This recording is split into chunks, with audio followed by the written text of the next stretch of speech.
Magandang araw po, welcome po sa aking channel, Nov9 TV. Patalasasan po, meron po ba kayong mga properties na napapabayaan or non-performing assets? Plan nyo yung ibenta, pero wala kayong oras sa pagbenta nito. Kung ito'y pagkakatiwala nyo po sa amin, tawag lang po kayo sa aking numero, usap po tayo, gawa ko po ng video for free. Yes, libre po, wala po kayong babayaran. Tutulungan pa namin kayong mabenta ang inyong property. Kami na po bala sa marketing, sa boosting or paid ads. Even sa tripping, hindi na po kayo mapapagod sa pag-entertain ng mga buyers. Kami na po bala sa lahat. Tawag lang po kayo. Nandito po tayo ngayon sa Malvar, Batangas kung saan meron po tayong bagong video presentation. Isang farmhouse na may lot area na 910 square meters. Nakabakod na po buong property at meron pong steel gate. May access na rin po dito ng tubig, kuryente, at internet provider.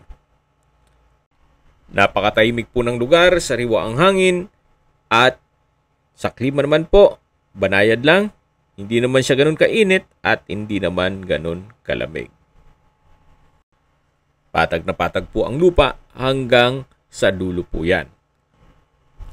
Meron pong farmhouse na kung saan ito'y livable naman po. So, pwede rin pong gawing caretaker's house po yan. So, kulang na lang po dyan ay pintura. Gawa ng maayos naman po ang structure, pati bubong nito. May kusina at banyo na rin po. So, dati po itong game farm. O mga panabong na manok po ang mga alaga nila dito. Nagkataon lang na medyo gumanda na yung negosyo kaya naghanap sila ng mas malaking area. Meron din pong mga fruit-bearing trees dito sa loob ng property gaya ng saging, nyog, lansones, rambutan, mangga, santol, guyabano, sinturis, at kalamansi. So, yan po yung bakod. Paikot na po yan. So, yan po yung kabilang side ng bakod. Ang kagandahan po dito sa property na to ay malapit po sa mismong highway. At accessible din po ito ng public transportation. So, dito po sa dulo ay meron ding structure na caretaker's house.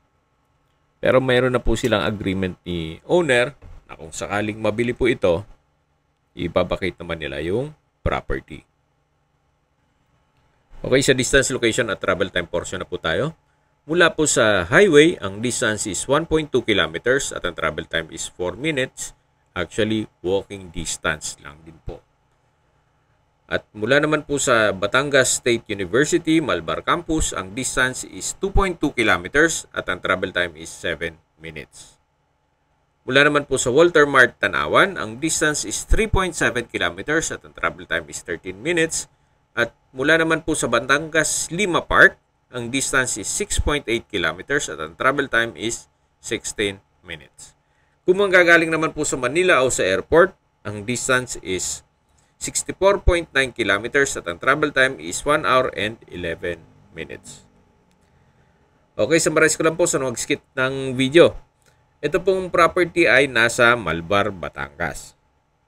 May lot area po ito na 910 square meters. Ito po'y titulado at buhay po ang may-ari.